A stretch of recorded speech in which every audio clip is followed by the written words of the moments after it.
對市場上嘅嗰啲第四代住宅有興趣嘅話，咁今期嘅節目就真係唔好錯過啦！就係位於珠海金灣區嘅金灣府呢個樓盤啦。行路都可以到嘅咧，就係我哋嘅整個珠海金灣最大嘅商場就係華發商多啦。由華發商多呢度咧，佢仲會有直通巴可以直接翻到我哋香港嘅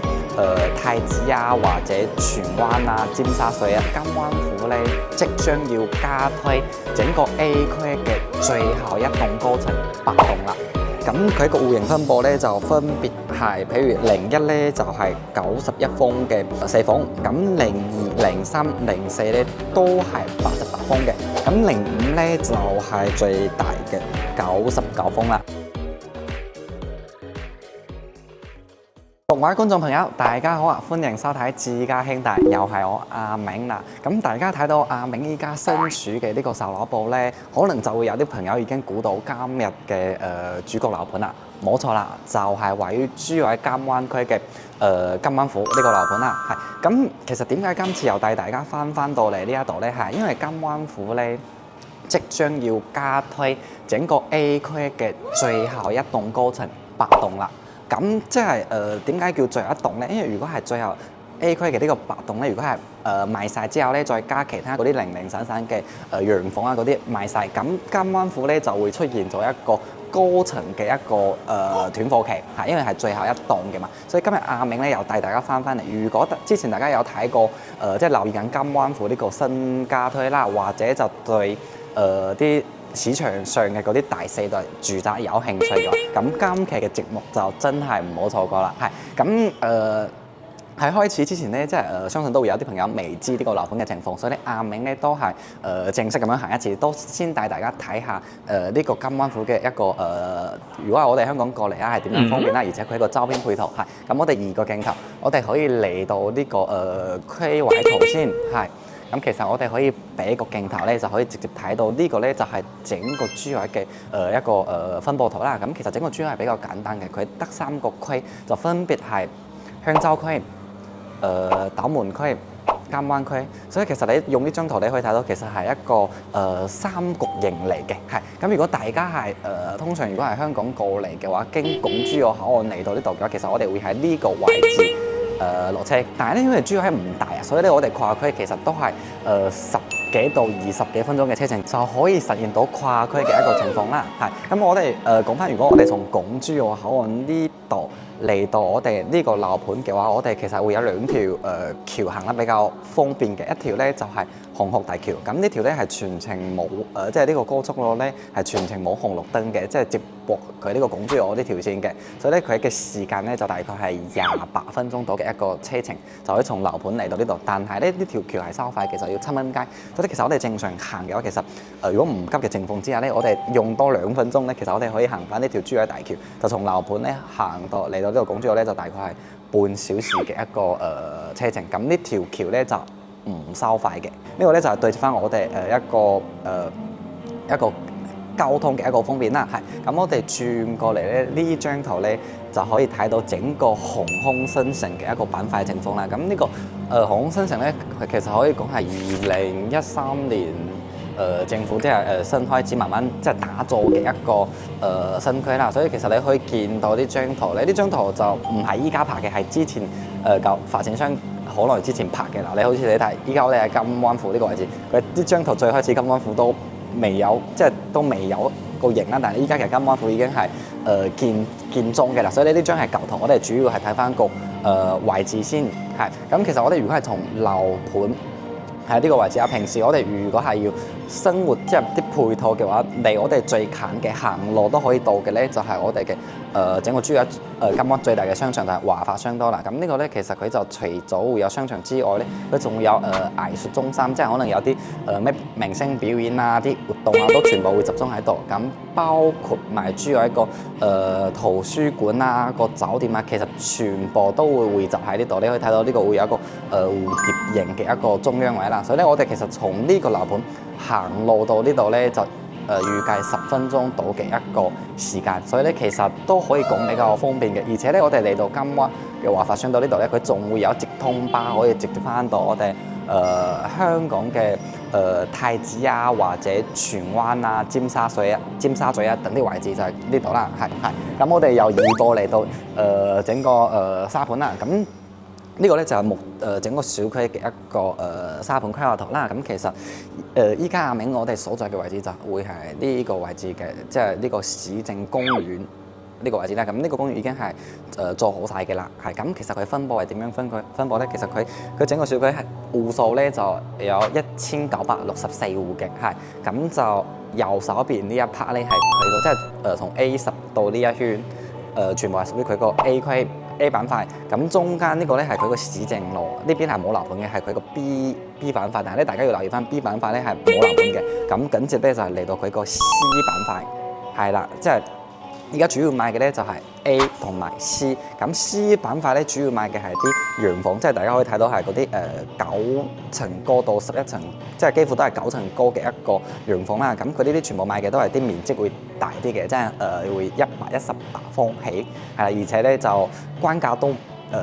會貴少少，因為佢個關價呢要去到21,500起，係。不過咧佢唔係今日嘅主角，今日阿明嘅主角，即係帶大家睇嘅主角咧係佢即將要新加推嘅 A8棟，我哋可以轉個鏡頭，係啦，因為咧佢呢啲高層咧就會即係性價比會再高啲，而且呢個景咧都會開闊啲。你就好似呢啲洋房咧，佢點樣睇咧？佢都只可以睇到即係佢係嗰啲低密度嘅樓層啦，所以咧佢係主要睇翻園林。但係咧，我哋如果係高樓層呢啲嘅話，就可以睇翻即係遠啲嘅景觀啦，冇遮擋。係咁，其實我哋可以睇翻咁樣啦，即係早期呢一排咧就已經係賣晒嘅啦。所以咧，依家發展商主要賣嘅咧係 A6、A7 同埋 A9、A10啦。咁 A6 同 A7咧呢兩棟因為係早期之前推出嘅，所以咧依家其實零零散散，即係貨咧就會比較少，可能咧就有9樓冇10樓，有15樓冇16樓，即係大概呢種啦。即係最主要係睇翻我哋要嘅面積同埋個樓層仲有邊啲啦。係咁轉過嚟咧就係佢個 A9 同 A10啦。A9咧同埋 A10咧佢就戶型格局啊包括嗰個朝向全部都係一樣嘅，就2梯4房，係咁就主要係4房為主嘅，即係從最細嘅91方啦，去到最大嘅116方，係咁講翻要同大家講嘅今日嘅主角咧，就係佢即將加推嘅8棟咧，其實佢同 A6、A7啊呢兩棟咧係戶型格局朝向全部都係一模一樣嘅，都係2梯5房嘅一個設計啦。咁佢個戶型分佈咧就分別係，譬如01咧就係91方嘅4房，咁02、03、04咧都係88方嘅。不過咧呢度大家要留意翻一點就係佢02咧同04咧88咧係做到3房2個廁所，但係咧佢03咧就特別啲嘅，佢03咧係做到88嘅4房。咁至於係點樣咧？陣間阿明會去到樓層即係實體個品間咧同大家介紹翻，係咁05咧就係佢個整一棟裏邊最大嘅99方啦，係咁價錢方面咧，依家咧就因為發展商佢呢一棟咧就未正式加推嘅，係佢預計咧都係呢幾日，但係咧阿明以初步嘅一個計算，因為你 A6、A7 呢幾棟咧全部之前都係16,000幾嘅一個關價啦，係16,000幾起步關價。咁如果係啲低樓層咧，佢可能就做到15,000幾都有嘅。所以咧，我哋如果係 A8棟嘅話，我哋可以先預計一條數都係16,000出頭，即係大概係先咁樣。不過咧，具體要以發展商真正輸出，阿明都會繼續留意翻嘅。係咁，不過有一點要同大家講翻就係收樓時間啦。因為咧市面上嘅話，都要知市面上其實係4代住宅咧係上一年即係25年開始有呢一批第4代住宅嘅，所以咧其實市面上第4代咧係暫時可以講未有現樓，即係在售中嘅。所以咧其實我哋可以睇，如果係收樓時間快嘅話，A6、A7嘅話，即係如果我哋要收樓快少少嘅話，呢兩棟會因為佢比較早之前推出，所以咧收樓時間會長，會比較早，就預計仲有10個月到嘅時間就可以交樓嘅啦，係咁。過嚟呢啲可能 A9 啊 A10咧，呢啲就會再耐啲，就要去到28年嘅1月同埋28年嘅年中，差唔多呢個時候。咁8棟咧，因為佢畢竟係屬於最後推出嘅，所以咧佢個時間又會再遠啲，佢要去到28年嘅9月度，即係仲要2年到新加推嘅呢個時間，即係新加推一棟咧要最遲要去到28年嘅9月咁先交樓。係，所以咧如果大家會即係諗住快少少交樓嘅情況咧，就建議我哋可以睇6棟同7棟，因為咧都係同樣嘅戶型格局嘛。係咁呢個咧就樓盤嘅依家一個大致情況。咁事不宜遲，阿明依家咧就帶大家去實體嘅樣品間睇一睇。灣區置業要揾可靠具誠信，要有香港團隊同香港辦事處嘅代理幫你手。歡迎上我哋自家兄弟旺角總店呢度傾傾啦。喺呢一度我哋可以提供舒適同具私隱度嘅環境，同你洽談樓盤細節。前往嘅方法相當簡單，你只需要喺油麻地站嘅 A1 出口轉翻過嚟彌敦道呢一邊，向太子方向行過去，約1分鐘嘅時間呢，你就已經可以嚟到銀座廣場啦。又或者你可以旺角站嘅 E1 出口向尖沙咀方向行6分鐘，一樣可以嚟到銀座廣場。而詳細嘅地址就係影片嘅下方。依家我哋就正式上到嚟金灣府嘅6棟嘅一個實體樓層啦。咁其實即將加推嘅8棟咧，同6棟咧嘅戶型格局啊，包括埋我哋依家睇到嘅大堂咧，全部都係一模一樣嘅。你可以講直接係黏貼複製。其實你可以講6、7、8呢3棟咧，佢哋係全部一樣嘅。係咁呢一棟咧總層高咧就係去到32層嘅。咁係2梯5伙，咁同大家指一指個方位啦。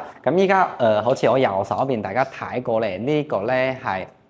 佢個01戶型，係咁係91方嘅4房。咁轉過嚟左手邊咧就係佢個05，係整一棟裏邊最大嘅99方嘅一個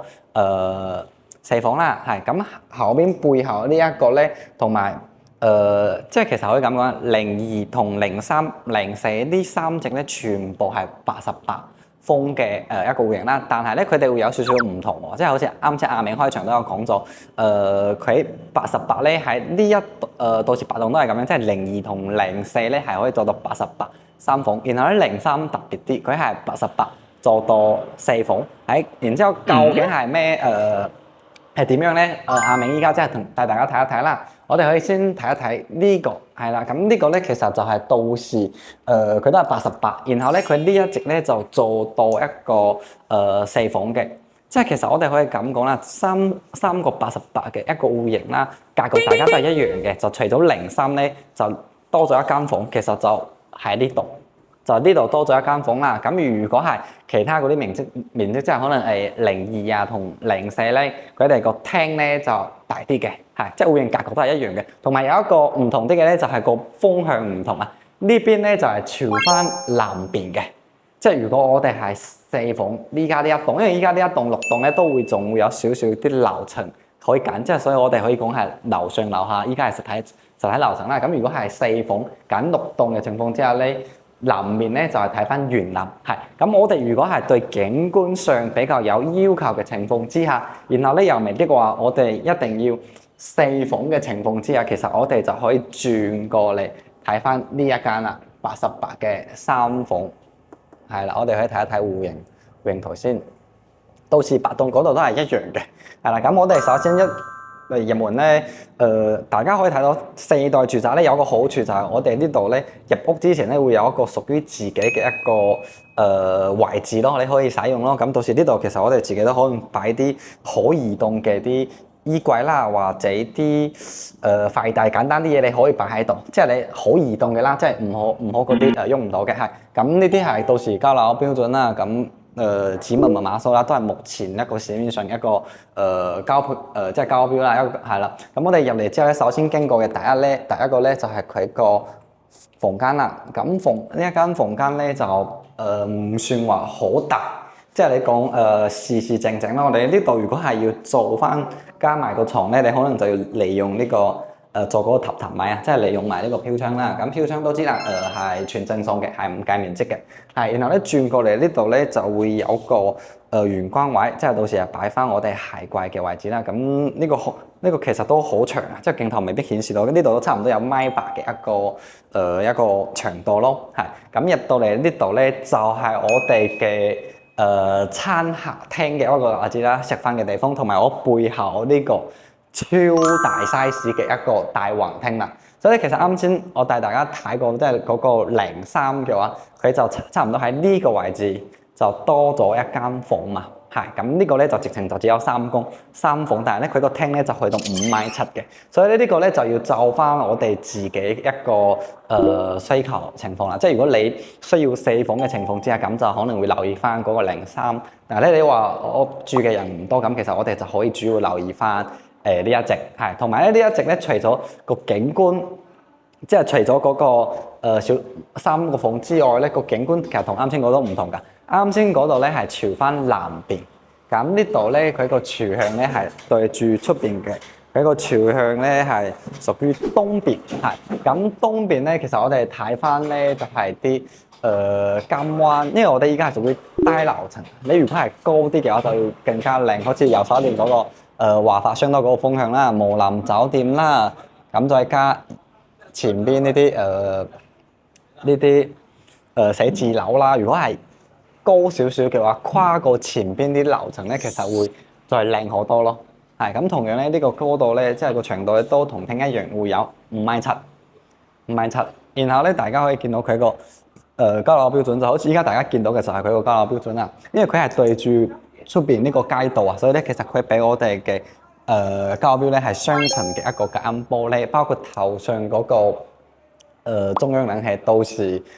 都係呢個格力嘅品牌，係啦，中央分體嘅中央冷氣係。然後咧嚟到呢度咧就係我哋平時煮飯嘅地方啦。咁佢廚房咧係一個 U 字形嘅廚房啦。咁大家可以睇到佢係整成呢種270度嘅一個推拉門窗啦。咁到時其實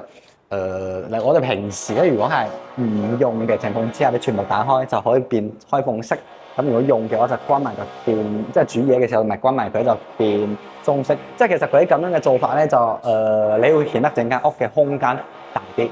咁呢啲都全部都係佢個交樓標準啦，就封體嘅抽油煙機啦、燃氣灶啦，再加佢呢啲大理石啊，即係採用嘅咧都係比較現代化嘅啲裝修咯。即係其實大家唔知有冇發覺佢整間屋啊，包括廚房呢度咧地磚啊，採用嘅都係比較嗰啲飛式淺飛嘅一個格局去做嘅咯，個感覺係。咁嚟到呢度咧就係我哋嘅工位。咁依家因為係唔開燈嘅情況之下，其實大家可以睇到佢呢度雖然有一個窗，但係咧佢呢度對住咧係個天井個位置，所以咧可能會暗翻些少，係啦。所以呢間咧即係除咗佢整間屋裏邊咧，就呢度咧如果係入可能要開個燈啦。喺白天嘅情況之下咧，我哋其實唔開燈都得嘅。即係你如果係呢啲房間啦，個廳啊，全部都可以唔開燈都可以好光猛。OK， 咁嚟到我哋最後嘅主人房，主人房咧有驚喜，俾佢睇。我而家上邊都裝修緊，所以咧可能應該會有少少嘈，係唔好意思。OK， 咁嚟到我哋最後嘅主人房，270度嘅景觀。所以咧其實大家可以想象，如果我哋床擺喺呢度，咁每日一瞓醒，其實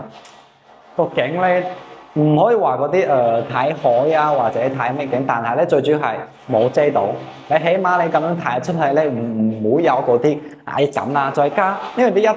一棟咧，雖然到時佢加推咧係8棟，但係咧呢一棟我哋仲會有少少樓層係可以選擇嘅，即係樓上咯。OK，咁嚟到呢度，呢個咧就係我哋嘅工位啦。咁工位咧同樣都會有個。都有明窗啦，3段式，包括呢度咧就係我哋女主人最中意，你可以擺少少衣帽，即係唔好講衣帽巾啦，你可以個衣櫃咧擺喺度，或者咧就喺呢度化妝都可以嘅，係有少少台，然後出嚟同大家講。然後咧其實呢一間嘅價錢咧，佢依家都有做啲特價單位，係啦。如果係呢個戶型咧88方咧。佢個價錢咧其實就141萬起嘅，係屬於中樓層，係啦。咁我哋如果係對樓層有要求嘅話，你可能再減翻高少少，就140幾到150，即係做咗廿呢個幅度啦。其實就已經會有好靚嘅選擇啦。係，然後咧如果係呢隻3房咧，同啱先個嗰個4房比嘅話，個4房咧其實特價單位上佢會貴啲嘅，即係啱先個4房嗰啲咧，其實要去到大概160萬度嘅一個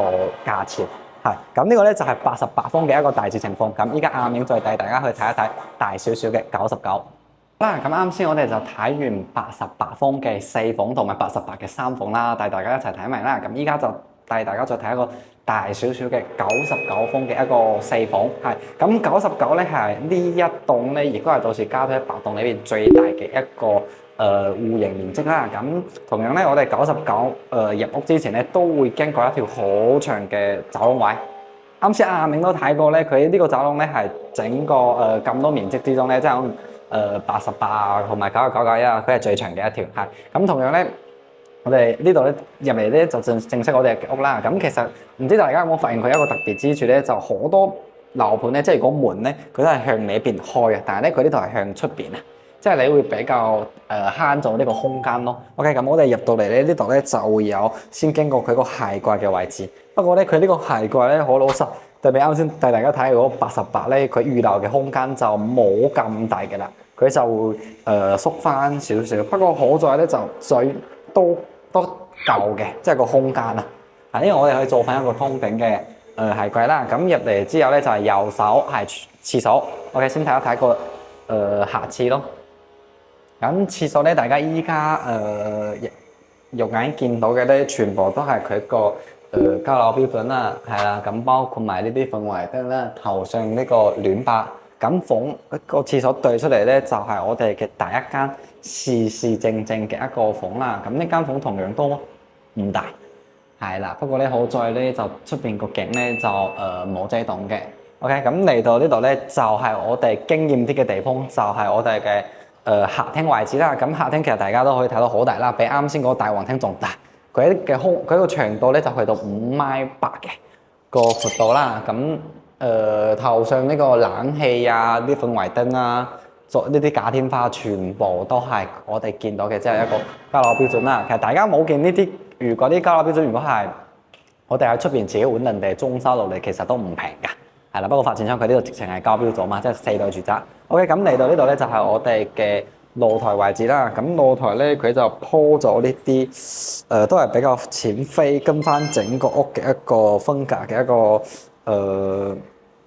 個磚啦，係啦，佢都幾靚嚇。大家可以睇一睇，佢呢啲都噴咗嗰啲漆啦，即係以前好多都係嗰啲白色嘅乳膠漆啦，但係咧嗰啲都係以淺飛，埋呢個係深飛啦，灰色。OK， 咁同大家講翻呢個咧，如果我哋呢個面積咧係屬於南北對流嘅，咁如果係睇翻南邊嘅話，佢就係望翻個沿南部分。係啦，咁樓間佢嘅話，其實鏡頭都可以見到啦，即係可能會有少少近嘅，但係咧，我哋如果係揀呢個面積嘅情況之下咧，我建議咧，我哋可以揀高少少，即係例如咧前邊呢個洋房咧呢棟咧就係11層高嘅，所以咧我哋如果真正揀嘅，我就建議可能揀到13層以上，即係直接係跨過前邊呢個洋房，咁你個景咧就靚啦，因為你前面佢呢一排全部都係洋房嚟嘅，咁你如果係跨過前邊呢啲咧，你就可以睇翻唔一樣嘅景觀啦。係咁入嚟咧，就係我哋就帶大家睇一睇我哋嘅食飯地方。咁呢個咧空間咧就冇啱先個位置咁闊啦，佢呢度咧大概咧就2.9米，係啦。咁背後呢度咧就係北啦，啱先嗰個南，呢度係北。咁同大家講翻個個方位先，呢度係北，然後咧我哋前邊依家你可以睇到呢個景咧都可以講。暫時係咁樣，但係咧要留意翻嘅就係呢度會有一個綠地啦，同埋左手邊呢度綠地啦。不過咧大家都唔使太擔心，因為咧佢呢度咧規劃嘅咧係嗰個科幹嘅一個大學嚟嘅，即係學校嚟嘅。所以咧到時咧學校呢度咧就唔會起高，即係你如果係學校起嘅話，都係起到通常係5、6層、6、7層差唔多呢種高度啦。所以都係同樣翻，我哋如果係揀翻10幾樓以上嘅樓層咧，其實可以完全跨過呢啲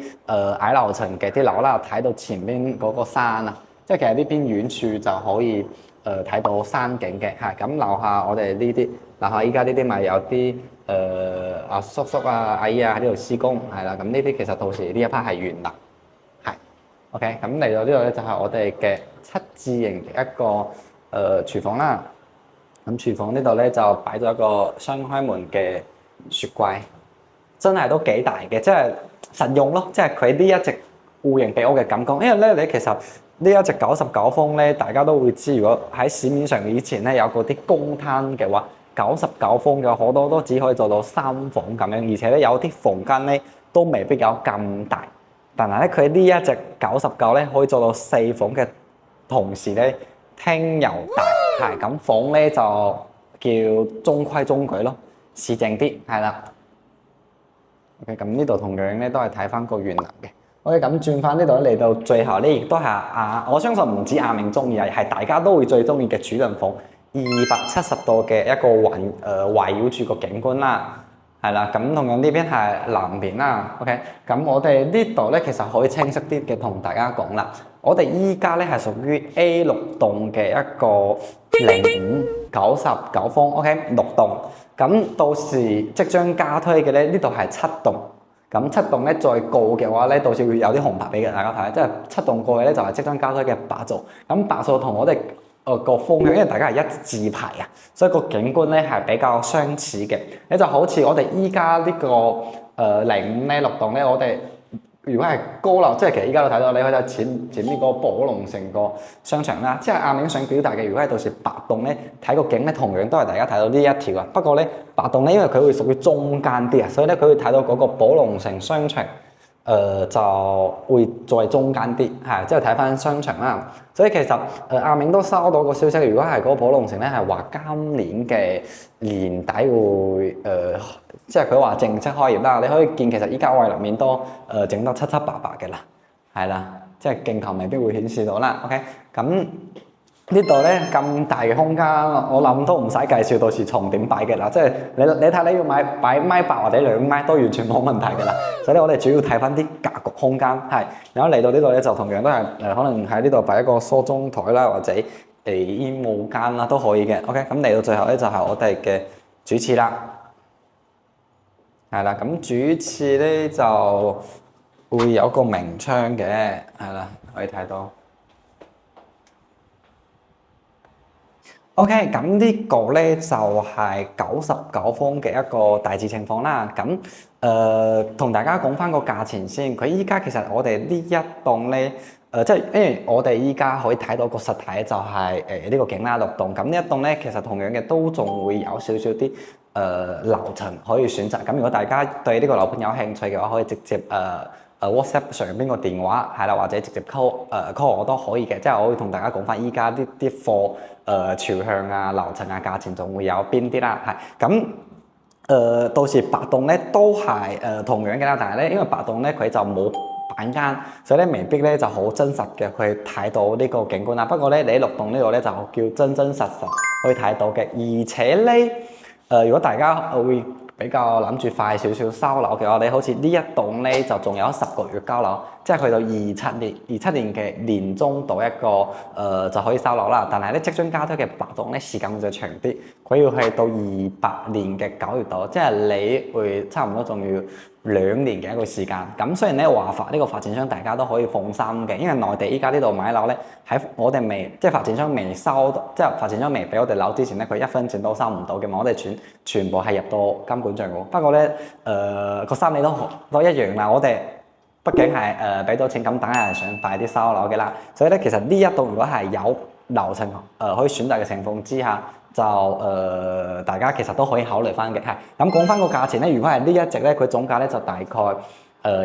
即係呢個單位咧就大概係173萬到，係啦，即係發展商做出嚟啲特價單位啦，即係視乎翻我哋嘅樓層係173萬咁，即係關價計落嚟係17,000到。咁首付方面咧就大概係首付方面咧大概係27萬到，咁月供咧咁樣計落嚟咧就6200左右一個月係人民幣。係咁今集嘅內容就同大家分享到呢度啦。咁如果大家想了解更加多嘅話，就可以直接 WhatsApp 上邊嘅電話聯絡到阿明，我哋可以一齊嚟到呢邊實地考察。咁我哋下期影片再見，拜拜。